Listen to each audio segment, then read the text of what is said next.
The views expressed on the following program are designed to amplify those of the speaker and are not necessarily those of KAAM, DJRD Broadcasting, or its sponsors. It is time to Ask the Pros, the only live local interactive radio program that addresses home, health, and wealth matters Monday through Friday. A program hosted by arguably the most knowledgeable and reputable authorities in their respective industries, affording you the rare opportunity to ask them any questions related to their field of expertise for free. Just pick up the phone and call KAAM right now to Ask the Pro. Now, here's Dr. Birnbaum.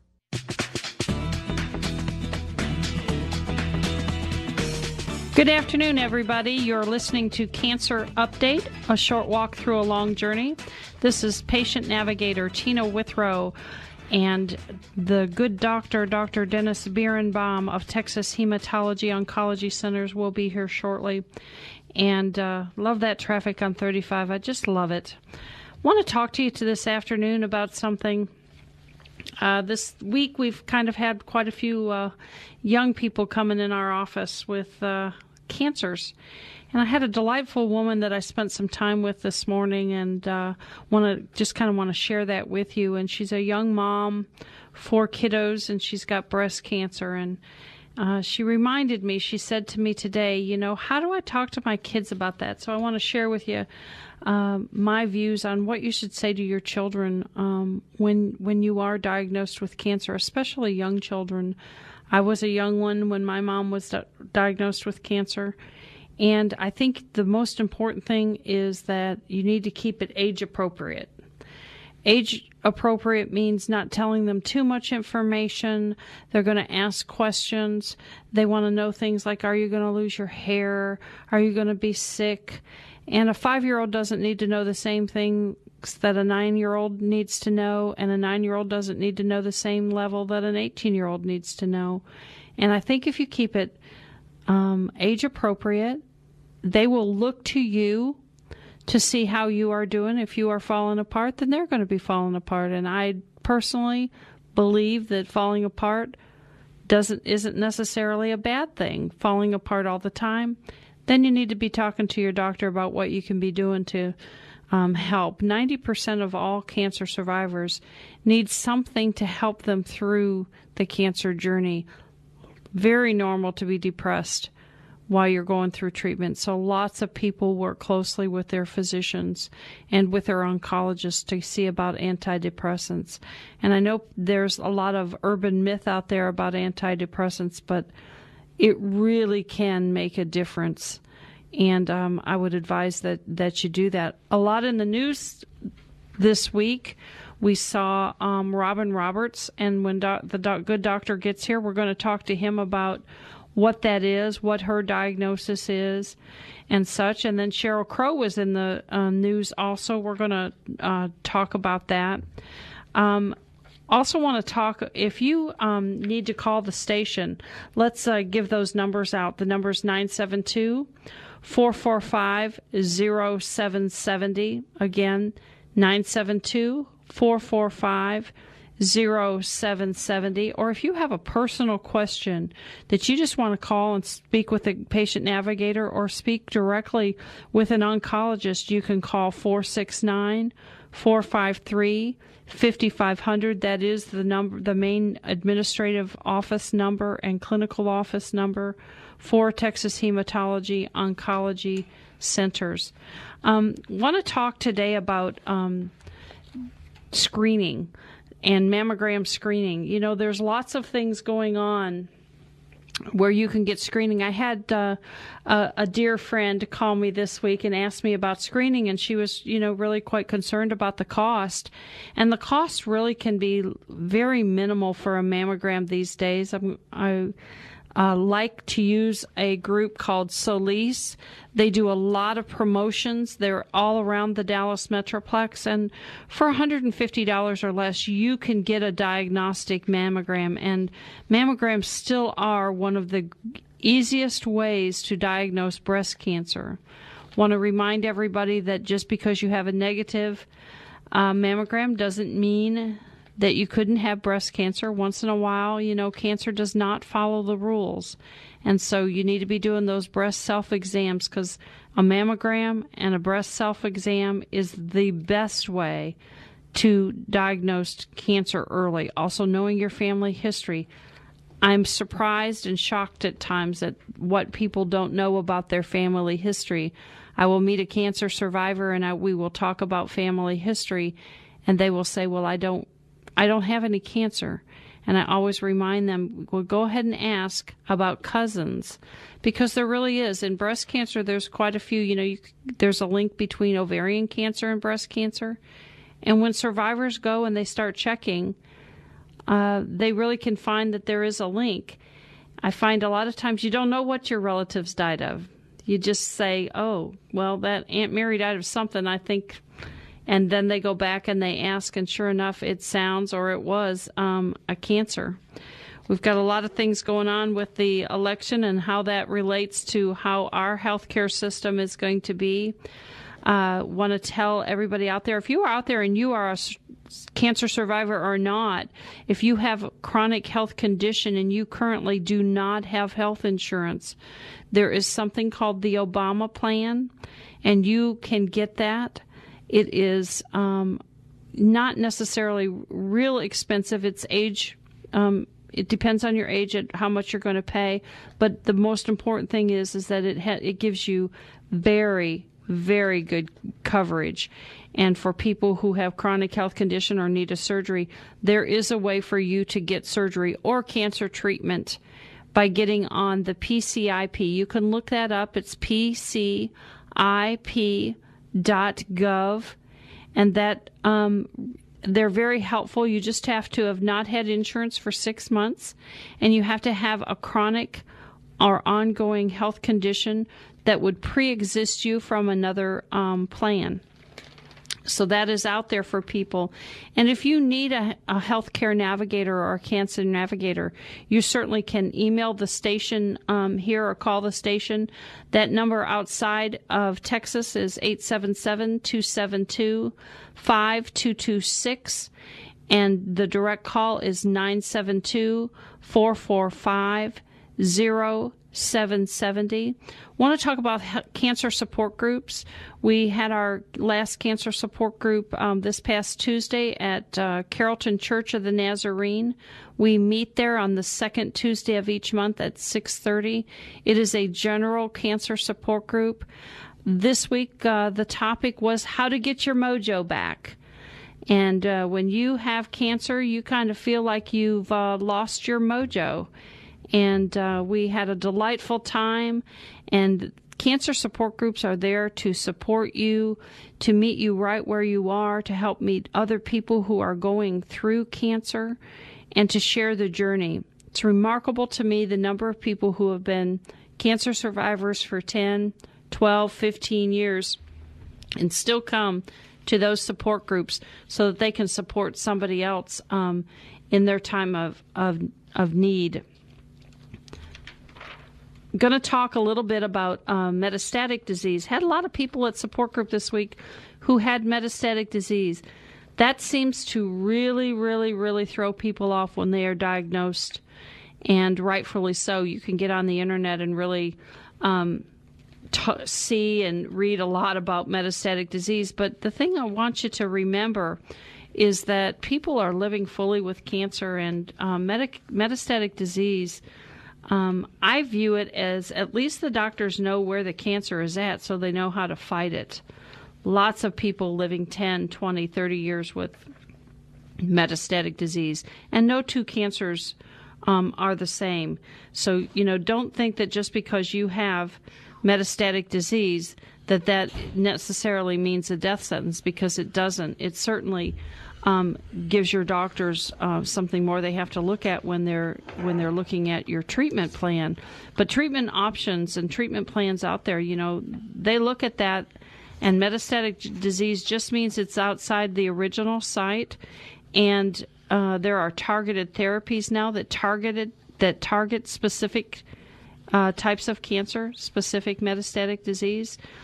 So that is out there and available for you. Want to give a hats out to Gilda's Club. It's not called Gilda's Club anymore, but we have two great ones in North Texas.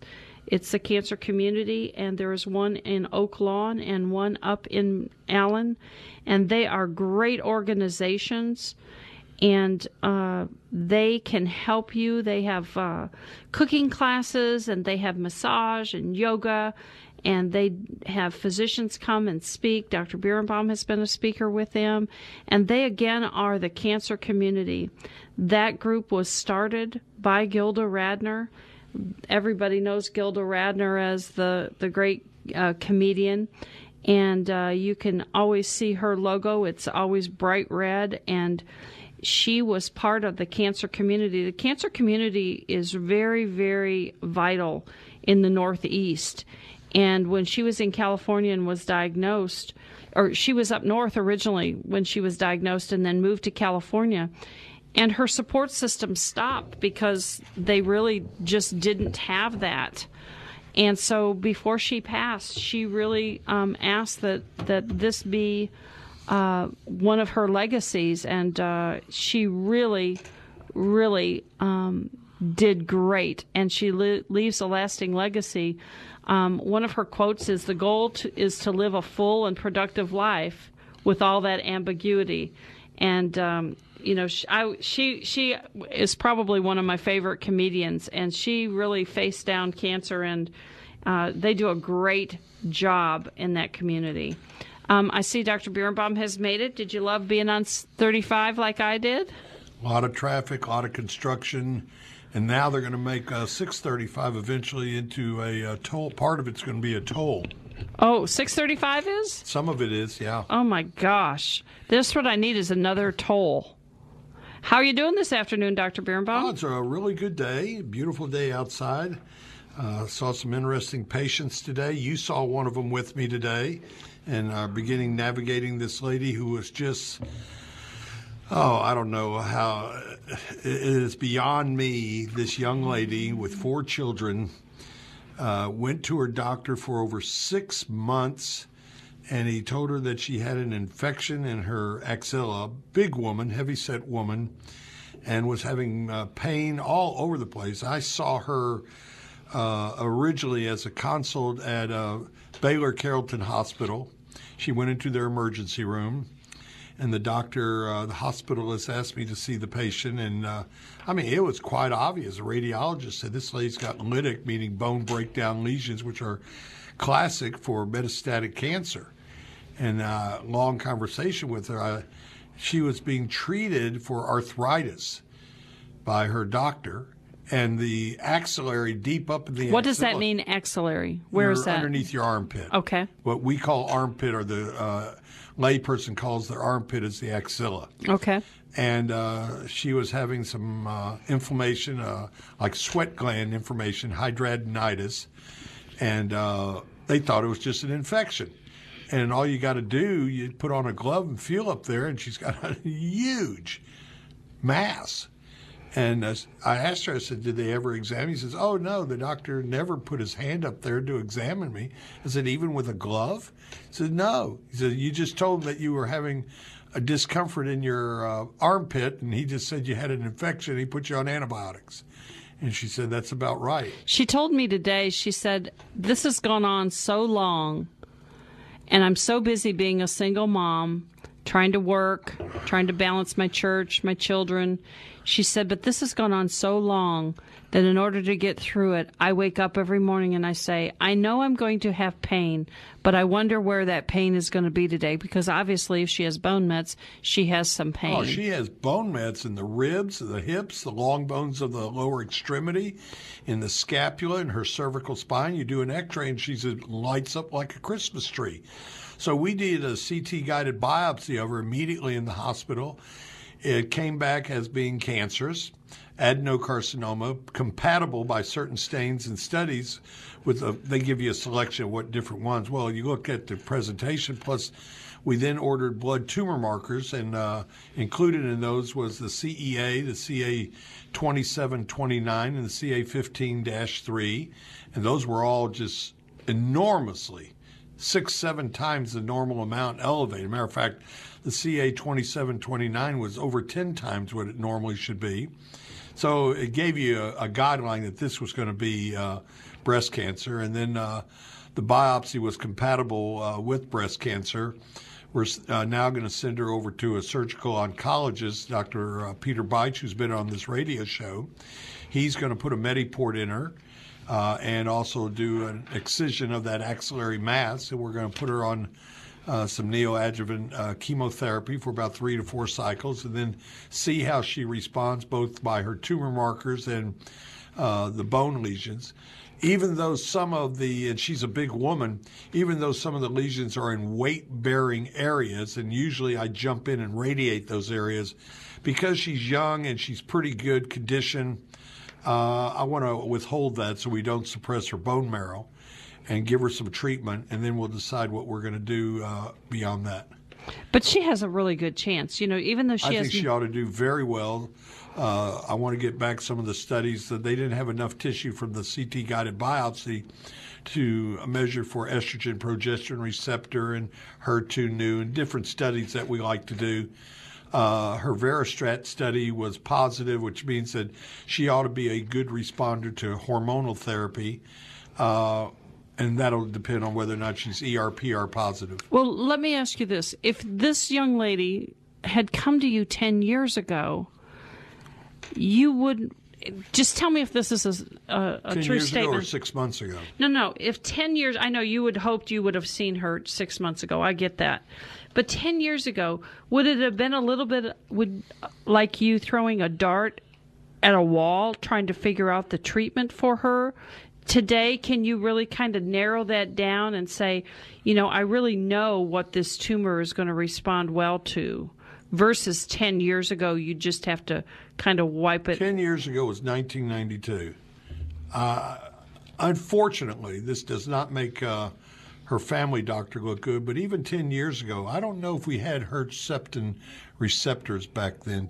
I think we did, but we had ER/PR back then, and you had, being a simple, good, thorough doctor, even a GP back then, would have done at least an examination of the lady. She's having bone pains. I would have done some bone x-rays to see whether she had a collapsed vertebra or something, just simple, basic stuff. But I meant the treatment of the cancer. Well, 10 years ago, the treatment probably would have been guided more with anthracyclines, adriamycin, epirubicin, than it is today. But there would have been treatment offered 10 years ago, similar to what she's going to get now. And again, you do the tissue biopsy and back then you had ER/PR, and you would know whether to put her on anti-estrogen, progesterone medication. So I can't use that as an excuse. This was a negligent evaluation by a doctor who should have caught this, be it 6 months ago or 10 years ago. But isn't it nice that she did find her way to us, and that we? I noticed that by the time she left today, as troubled and brokenhearted as she was at having to tell an 18-year-old and a 5-year-old and a 4-year-old and a 10-year-old or however old they are that she has cancer, and as tough as that was, I really saw her starting. I asked her, I said, how long of a survivor are you? And she got really emotional, and she said, I don't know how to answer that. I said, when were you told for sure you had cancer? And she said, today. And I said, well, sweetheart, you are a 1-day cancer survivor, and next week you are a 1 week, and pretty soon you're going to be a 1 month. And you and I are going to celebrate when you are a 1 year survivor. So I personally am delighted to be able to journey with her. As bad as this is, I really call it the serendipity of cancer. Call it whatever you want. I am delighted that if she had to have cancer, that she is going to come through our doors so that we can journey with her in a positive way. Well, she fulfills the criteria that you should get another opinion, that your second or your third opinion should have been your first.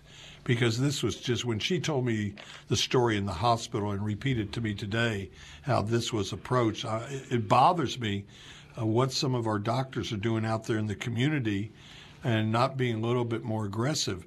I don't know if she had the bone meds back 6 months ago. It sounds like she did. I don't know how big her axillary mass was 6 months ago. But I know the earlier you can catch this and the faster you can get on it, it reduces the evidence of spread, it reduces the likelihood of spread.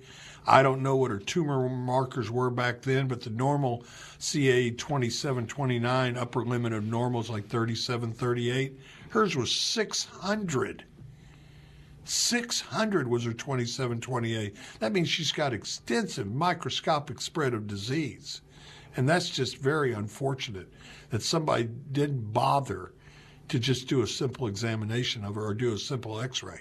Let's talk about the news this week. Robin Roberts was in the news this week, and that, I saw that everywhere on Twitter, and I saw it on Yahoo and then the news. And she's a breast cancer survivor, news anchor, and we saw her journey through her breast cancer. And I know her. I've done a couple of community things with her, but she has what's called myelodysplastic syndrome.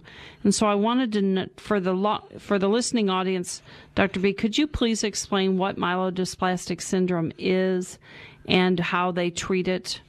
I'm going to try and define this in as simple layman terms as possible, because 7 years ago, it usually affected older patients. As you get older, your bone marrow does not have as good a maturation and reproductive capacity. What does that mean, maturation? Cell maturations. You go through a cycle. You're constantly going through a cycle. Red cells, 21-day cycle from birth to death. They just go through a cycle. And what happens is that the maturation and the, quote, rebirth of the cells is not as normal as possible. So the maturation development of each cells, white cells, red cells, and platelets. And they never had this terminology before. It is usually a precursor to leukemia. It's a precursor, they thought, to chronic lymphocytic leukemia. But now, over time, they have found that usually as you get older, your bone marrow does not reproduce and maturate as a younger person's does. And Robin was treated with systemic chemotherapy. And again, it goes back to what drugs was she treated with. There are certain chemotherapeutic drugs, all of them will affect your bone marrow. Bar none, they all affect your bone marrow. Whether it's an oral oncolytic drug or it's an IV drug, just like radiation therapy, they all affect your bone marrow. And it depends on how often you get it. That's why we always say you're allowed, for example, adriamycin is 50 milligrams per meter squared, and you can't go over 850 milligrams. So you divide 50 into 850. You can take no more than 12 to 13 cycles of adriamycin, a cycle being every 21 to 28 days. Now, wait. So now you know how much of the anthracycline. As you take certain drugs, and they are very type-specific drugs, more and more, it makes your bone marrow more difficult to recover. You're caught with the proverbial rock in the hard place. The drugs are very, and I emphasize, very beneficial, because I don't want patients to think, I don't want to take chemo because I'll get myelodysplasia. That's wrong. Not every patient who takes chemotherapy gets myelodysplasia. Okay. There is a small select group. That's number one. And in that small select group, there is a subgroup depending on what drugs. You have cancer patients who take drug A through F, but only A, B, and C drug have a history of causing bone marrow damage. They all cause myelosuppression. Counts go down, counts come back up after about 10 to 12 days. But with certain drugs, that subgroup of drugs, they have a greater tendency later on in life to cause myelodysplasia. So first of all, Robin started her chemotherapy later in life. her breast cancer. That's number one. Number two, she took, of her 3 drugs, 2 of them were of the drugs that they have now found can cause myelodysplasia later on in life. Number 3, hers did it, okay? Is that a death warning or a death knell? No, because under a good transplant, which is what she's going to have, under a good transplant physician, you can transplant, especially if you have a perfect match, which her sister is. Even a non-perfect match, you could try it. And she's young enough. Now, depending on which institution you go to, here in Dallas, I'm not a transplant specialist. Right. So you will have some doctors who will transplant you up to age 70 or even 72 to 73. Why don't they transplant you after because that? the bone marrow won't accept the transplant. Okay. You have more chances of rejection. I gotcha. So no matter how much medication you give them, they're going to have evidence of rejection as you get older. The maturation of the new transplant bone marrow just won't take. So, but there are other institutions that will go up to age 80. And obviously, the younger you are, the better. The younger you are, it's easy to find a non-family member transplant donor. So she is in a good group that has a family perfect match, and she ought to respond very well. What the problem you have with myelodysplasia is, number one, it's starting to affect younger population, people who have been on chemotherapy. It's starting to affect younger population who have been exposed to radiation, be it Chernobyl, people who expose themselves to contaminated areas that can affect the bone marrow, ionizing type of radiation, ionizing drugs, things that are not related to cancer that expose the bone marrow in the environment. Not as much environmental factors as it is having patients who have been on chemotherapy. And again, you know, if I were a cancer patient today and I was younger, let's say in my 40s, and I'm going to be placed on drugs for lymphoma, hyper-CVAD or CHOP Rituxan, I would want to know from my oncologist, doctor, I'm reading about this myelodysplasia. Is this going to affect me as I get older? Am I taking any drugs that could cause me to get myelodysplasia as I get older?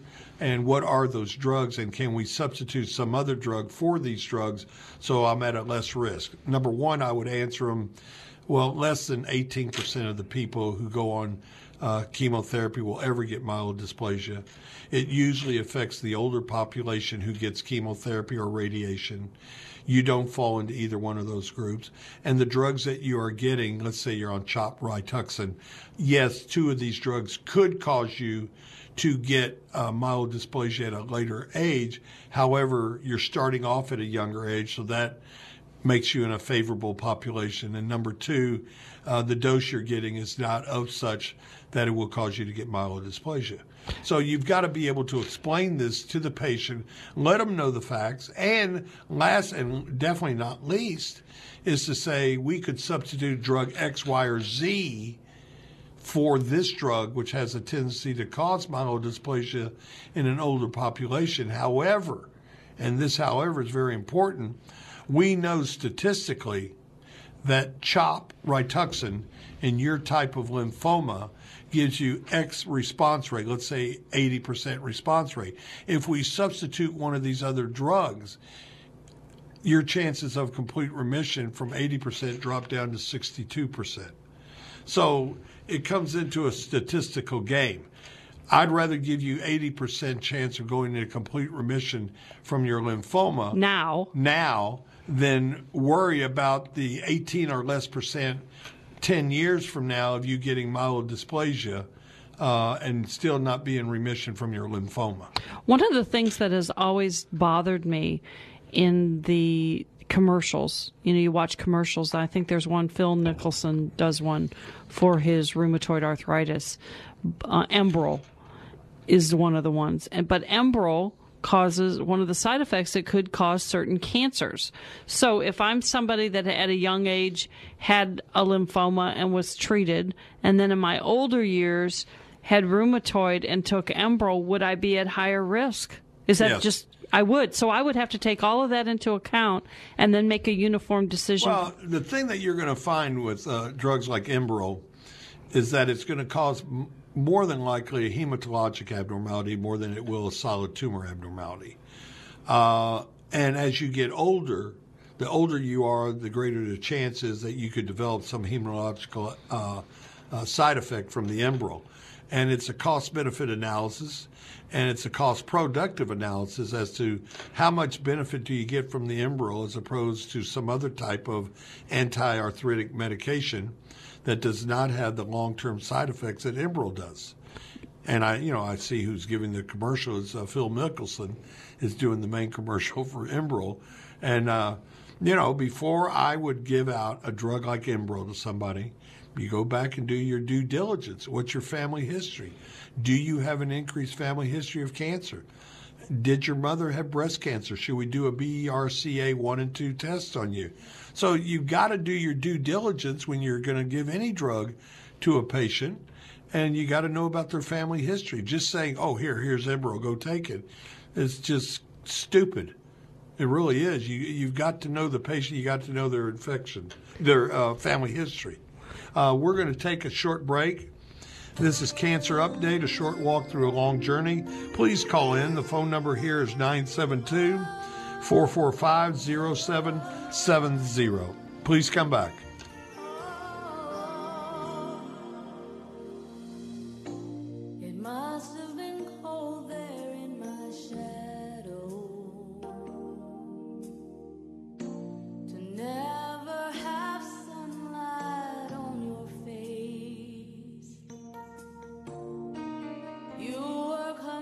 Rosalind Slaughter is a very busy wife, mother, and teacher. She didn't have time for cancer. After my first diagnosis, I had 2 lumpectomies, but the cancer had already spread. The doctor gave me little hope for recovery. That's when I called Texas Hematology Oncology for a second opinion. It had become stage 4 breast cancer. The physicians and staff at Texas Hematology Oncology Centers aggressively attacked her cancer and were concerned about her quality of life during her treatment. Rosalind has been cancer-free for over 8 years now. It really makes a difference who you choose for cancer treatment. Rosalind and others have turned to the cancer treatment offered by Texas Hematology Oncology Centers. Perhaps you should too. Texas Hematology Oncology Centers has offices that are located in Dallas, Carrollton, and McKinney. To call for an appointment, please call 469-453-5500. That's 469-453-5500.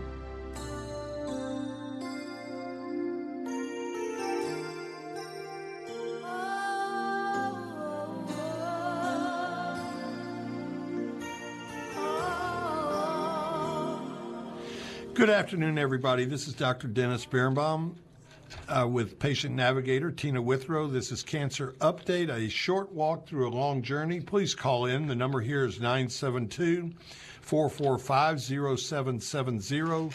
The toll-free number is 877-272-5226.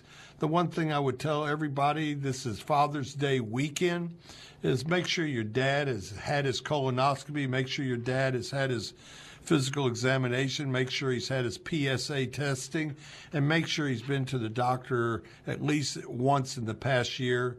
If there's a family history of heart disease, make sure he's had his heart and blood pressure checked out. That would probably be the best Father's Day gift you could give to your dad, is set him up for an appointment, pay for his copay, and make sure he's in good health. Well, now you're a father. What are you going to do for Father's Day?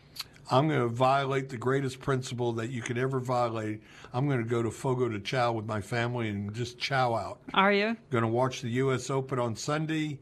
Sunday night, I'm going to watch the basketball game and just be with the family and have a good time. Have brunch with the kids and dinner with the other set of family, and just be with the family. Well, this has nothing to do with cancer, but I'm going to ask this. How are the dogs? How are the dogs doing these days? Well, It's funny you say, because we had this artist. I was over at a restaurant, Ruth Chris's, and on every Tuesday and Thursday they have this artist, Mr. Nunez, who's just fabulous. He's great.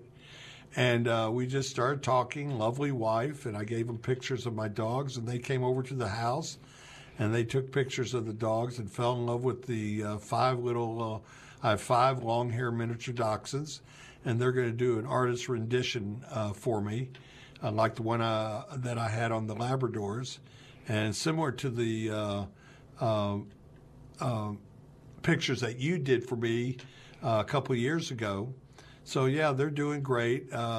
Mistakenly, I had a service come out to the house to bathe the dogs and trim a couple of them, and they unfortunately trimmed Pinky Stinky. And is that his real name? Murphy's his name. Murphy's his real name. Is like, as in like Murphy's Law. If it's going to go wrong, it's going to go wrong with that dog. This one is the most absolute alpha dog there is in the world, and he is totally in charge. He's a mini long-haired dachshund. I mean, he barely weighs 6 pounds, and he is just pushes his way around the others. Oh, he pushes everybody, including me, around. So he just has control of everything, and they trimmed him down to the nub except for his ears and paws, and he just looks weird. But he's still adorable. And they are your answer when you go home from a tough day of dealing with cancer. They are your answer to a break, aren't they? Without a doubt. I don't leave the house in the morning without giving them a little morning treat. And at night, they gather around. They know what time. I guess they wear a watch or something, but 10:15, they're around the chair. They get their evening treats. And 11 o'clock, they have to go outside, and it's a great relationship. Animals really do have a way of keeping us grounded and relaxing us. I know it's been shown that they will lower your blood pressure, and I've heard you talk over the years about how they just, after a really, really tough week, and we don't have bad days a lot of times, we have bad weeks because of the nature of what you do, that the animals really are there just to be. Well, even more than that. And they're like, unlike me, they don't talk back. We brought comfort dogs to the infusion center. That's right. And I cannot ever explain to you what it has done for the patients who are sitting there either depressed or just down getting their IV therapies, and you bring these comfort dogs in. They could be Labradors, Dachshunds, a mixed breed. And the patients just forget everything. These dogs are so lovable. And I've seen this, a long study was done both at Mass General and Johns Hopkins on cardiac patients, people who have had recent onset of heart attacks, and that they did better with their pet around them than giving them all these medications. And more studies have shown that this has been beneficial. It doesn't have to be a dog, even though I'm prejudiced towards dogs. It can be your cat. It can be whatever your pet is. Having your pet around is very soothing, very relaxing, and very antidepressant, and reduces the amount of medications that patients have to take. I have a question for you. Women in fertility, and I know you're not a fertility doctor, but do you ever have to make a decision as an oncologist? Listen, I know that I would love to just stop right now and deal with fertility issues, or with a man for that matter. Is there ever a time that you have to say, yes, I wish that we could just stop and do what we're doing, but I've got to treat the cancer first and we'll worry about that later? Is it a real problem for people, or is that something you just cover with your patients, or are there times when you can't? The nature of the disease says, I've got to start this thing now. Well, let's talk about men. Okay. A lot of times, if you're going to treat somebody with chemotherapy and they want to have children, you'll do a sperm bank storage. Mm-hmm. And we've done that many times. Mm-hmm. In the same respect, a woman that's going to go through therapy and they want to have children at a later date, we have found if you put them through chemotherapy and they're still in the childbearing age, usually 3 months after they complete their therapy, we like them to wait 60 to 90 days and make sure all the chemotherapeutic agents are out. There are certain drugs, and you can look this up on the internet, that have been known to cause problems because of their chemical compound in women who go through pregnancy. So you've got to be aware of this. And your doctor, whoever your oncologist is, should be aware of this. I usually wait 60 to 90 days before I tell them that, to go ahead and stop all your birth control. And if you want to have children, now's the time. Again, some of them like to store sperm for a later date, just in case something happens to your male partner. In the men, if they're going through testicular cancer or any type cancer that's going to require radiation, that's going to affect the reproductive area, usually we tell them to go ahead and store it so that it can be, in case there is damage in the future, that they'll have the sperm available so they can have kids in the future. I do not like to recommend that while they're on therapy, be it radiation therapy, but especially chemotherapy, either oral or not or intravenous, that they try and have children, because there is an increased risk of malformations, genetical problems, and chemical-induced problems with the fetus. So you got to be aware of this when you're dealing with especially men and women who go through the childbearing area. And obviously, it's the premenopausal woman. Now, in cancer in general, aside from childbearing, you've got to be aware that in breast cancer and in some of the other type of female reproductive cancers, the premenopausal woman is at a higher risk of developing metastatic disease, is at a higher risk of developing second cancers than the postmenopausal. The gray area is the perimenopausal, the 2 to 5 years between premenopausal and postmenopausal, where they're just in that gray area. And those are the ones that are just really questionable that you got to be careful with. Okay. That people ask that all the time of me, and one of the things that I tell them is, you need to really look to your oncologist, number one, but there are so many things now that you can do afterwards. I mean, now you can egg retrieval afterwards and fertilize it, and I mean, there's lots of different things that you can do. Which I would be really amiss, didn't know.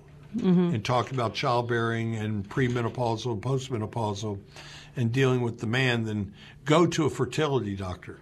Look up on the internet and go to a fertility doctor, and he ought to be able to give you some answers as far as reproductivity and what status you're in and what are the likelihood of complications.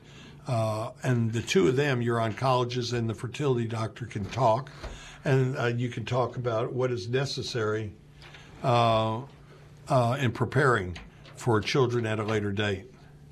Okay, another question that I have, people ask me this all the time, because we do talk to a lot of people, and we see people, and people send us emails and such. One of the questions I get asked a lot, Dr. B, is, there's so much confusion out there about, the nutrition thing. So I want to know, and I'm going to tell you what I take for nutrition, and then I want to know, what do you take? I take calcium, and I take a product called resveratrol, which is an antioxidant, a powerful cancer fighter. Not that I've had cancer, but, I always live in fear of that. I take a product called OPC3, which is also a powerful antioxidant. I take omega-3s, and then I'm pretty heavy into the juicing, so I juice lots of fruits and vegetables. And then periodically I will do vitamin C or vitamin D. And then I take a baby aspirin every day. Sometimes I even take 2. I don't know why, but they're little, and if I happen to take 2, I think, okay, well, I'm not, at least it thins my blood a little bit more. You take Ecotrin as your baby aspirin? I do. You have taught me to take Ecotrin, so I think at your age, and you and I are fairly large people, and enteric-coated aspen. Did you hear him say to me that I am fairly large? That would be big, buxom, and beautiful to you. Oh, my goodness. But go ahead. Middle linebacker. That's right. I think the larger frame people ought to take not just 81, probably 81 twice a day. Some people would even go as high as 325s. But I think what you're doing is right. I think taking occasional vitamin C is wrong. You ought to stay on a regimen. Okay. And not get off of it. People don't understand. When you start taking compounds like this, the body builds up a concentration. If you stop it, then that concentration is wasted. Okay. Stay on it constantly. Now, I have learned through reading about nutrimetrics and nutritional that there's a difference in what you buy over the counter and what you buy that's isotonic. If you buy something that's isotonic, the old adage, the greater the absorption, the greater the assimilation, the greater the effect. And isotonic vitamins, isotonic solutions, and probiotics have a better effect on the human body, have a better effect on the immune system, and have a long-term better effect on reducing the chances of cancer and improving your overall well-being than some of the medication that you just buy over the counter. Statistically, and what I have read, is that a lot of the over-counter stuff is good. Don't misunderstand me. They're excellent. But only about 40 to 43% of it is truly absorbed in the body. Whereas those that are involved with probiotics, and those especially that are involved that's isotonic, meaning they get through the cellular barriers, about 82 to 88% of that is absorbed. And you're not going to see an immediate effect. It's not going to be, something that you're going to see results in the next 2 to 3 to 4 days. But over about a week to 10 days, you'll start seeing and sensing a feeling of well-being, and especially if you're watching what you eat. I've lost about 52 pounds. I want to lose about another 40. And I will tell you that had I done this 10 years ago, I probably wouldn't have the back problems that I had developed as I got older. And I do feel better taking the isotonics and taking some of the drugs that affect your immune system, as well as taking the Ecotrin, which I find to be very effective and very helpful. Now, there's been a lot of recent articles from the American Heart Association that some of the studies dealing with Ecotrin do not provide the circulating prowess or improvements that everybody thinks it does. But then that was only one study, and I've read other studies that show that it does help and reduce the incidence of cerebral vascular accidents and venous thrombosis incidents, and reduce the effect of having blood clots. So until I see conclusive evidence that aspirin, which has been shown to be effective in reducing the incidence of colon cancer and colorectal cancer, which in and of itself is important to me, I still think it's very beneficial in a circulatory environment, which is very prominent in my family, more than cancer is. So I take it more with the idea of reducing the risk of cerebral vascular and venous thrombosis incident, especially since I've had 2 blood clots in my legs. Now, I do take B's and do take a probiotics. Now, what do you take? Do you take anything else?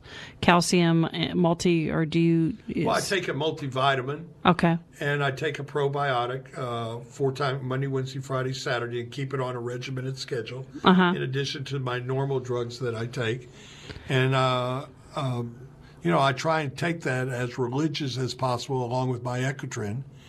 And I've noticed as I have lost weight, my need for my anti-diabetic medication, the glibocide, I'm not taking as much. I watch my blood sugars.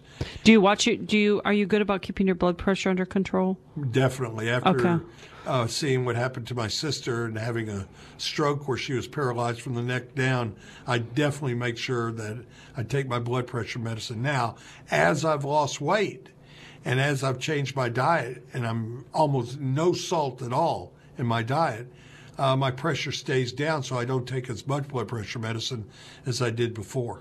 You had a patient this week who was doing the Nutrimetrics. Remarkable gentleman. He had colon cancer, and he just decided that he wasn't going to do treatment, didn't need treatment. I think he was told that it wouldn't help. And then he really, really got sick, and so now he's doing treatment, and he's doing well. But one of the things is that he doesn't take his nutrition, his Nutrimetrics and his curcumin. And so his wife asked if I could get on him. And so I was talking to him, and I thought, oh, well, maybe he doesn't like the taste of it, or there's some reason. Some of them don't. I didn't realize there was a taste factor involved. Well, I said, do you like the taste? He said, yes. I said, it doesn't bother you? Does it upset your stomach? No.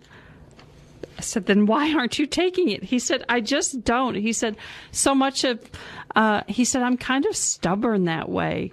He said, if I don't want to do something, I don't do it. I said, but does it make you feel better when you do it? He said, oh, yeah. I said, well, if it makes you feel better, why aren't you taking it? He said, I'm just stubborn.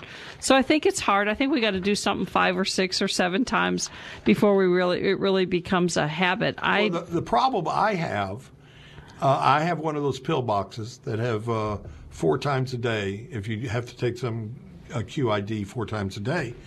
And I only take it twice a day, once in the morning, so that's easy for me right there in the bathroom when I'm shaving or getting ready. I have my pills, and then I put the afternoon or evening pills in a little pill container that I keep in my pocket. Unfortunately, sometimes I forget about it in my pocket because I'm so busy or I'm going to meetings or conferences. And I can tell the difference after doing this for so many years when I forget to take my pills. By 6, 7 o'clock, I start feeling lousy. And it makes a big difference. And I think the problem a lot of people have is remembering to take their medication. Mm-hmm. You know, they come home, they want to go to their bathroom and take their pills. Maybe they got them set aside, but they got to rush home. They're going to go out to dinner, and they forget it. And what people don't understand, the human body is based on a concentration. And you take your pills, and the body builds up a concentration level. And if you miss your cycle, then that concentration goes down. And everything that you've taken before it and getting to that concentration is almost wasted. Because you want to try and keep a constant homeo environment with the pills being fully concentrated in the body so the body maintains the full effect of the pills. And if you get off your cycle, then it's like you're going to have to start over again to build up that concentration. So it's real important. If you're going to make a concerted effort to be on certain medication, then you've got to stick with it. It's the same difference if you're taking blood pressure medicine. If you constantly forget to take your blood pressure medicine, your risk, the rebound effect of your blood pressure medicine can cause you to have a stroke. You need to stay on it religiously and not miss a dose. Maybe missing one dose won't cause as much problem, but I can tell you I've had patients over the years that I'll get a call and I've been told by the family they got a serious headache, serious problem, and I find out from the wife they missed their blood pressure medicine. Their pressure started going up and they had severe headaches. I have a husband who sometimes doesn't take his, and he'll say, I have a headache. And I'll say, did you take your blood pressure? It's not a blood pressure headache, he says. It's not a blood pressure headache. But I think you definitely... Must run in your family that you all are self-diagnosed doctors. Well, you're really loving me this afternoon. I can just really tell that.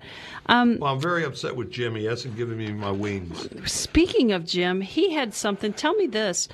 He had pink eye. He has never had pink eye. Have you treated lots of pink eye over the years? Not really. Not really? Usually, most of the time I've seen it is can be a infection. Most of them are viral in what my experience is.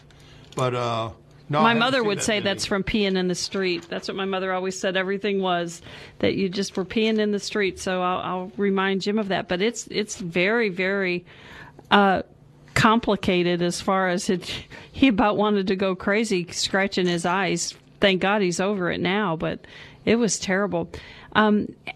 Answer this for me, Dr. B, on the Mediports. Somebody asked me, I know that you like people to have their Mediports flushed every 30 days. 20 to 30 days. 20 to 30 days, no longer than 30. Oh, definitely no longer than 30. And also, I have found over the years that the heavier weight population, men or women, they need to have them flushed more often because, call it a random survey that I've done, most of these people have a greater incidence of fibrin sheaths. That's like a little tissue sheath at the end of the catheter. I think it's from the fatty tissue they have. So you need to make sure they get flushed. I think 20 days is good enough for them.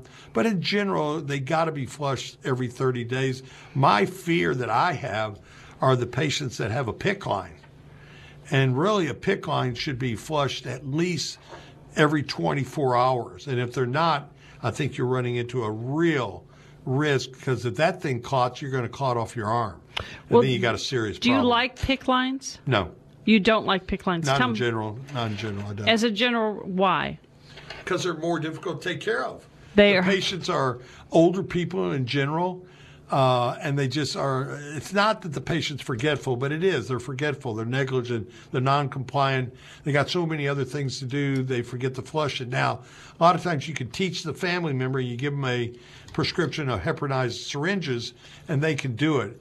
It's still, that means you got more hands in the mix, increased risk of infection. It just bothers me. Whereas if you have a Mediport, you don't have a family member flushing a Mediport. They go to an office and somebody who's experienced does the Mediport. The one thing I worry about more than anything in a cancer patient is infection. And the last thing I need is an unnecessary infection that can be avoided. Because infection is really hard to, is infection hard to diagnose? It's not as hard to diagnose as it is once a patient gets infected, it can delay your protocol. It can get them off their protocol, and that's the last thing you want them to do, especially if they're responding. You don't want to get them off their 21, 28-day cycle. Okay. And infection can cause that to happen. So you try and avoid that. Well, I want to remind everybody about the cancer support group that's happening this Monday at First Baptist Church in McKinney, Texas. We meet at 6:30. Meal is provided. We are going to be doing a preview of a documentary called Fat, Sick, and Nearly Dead.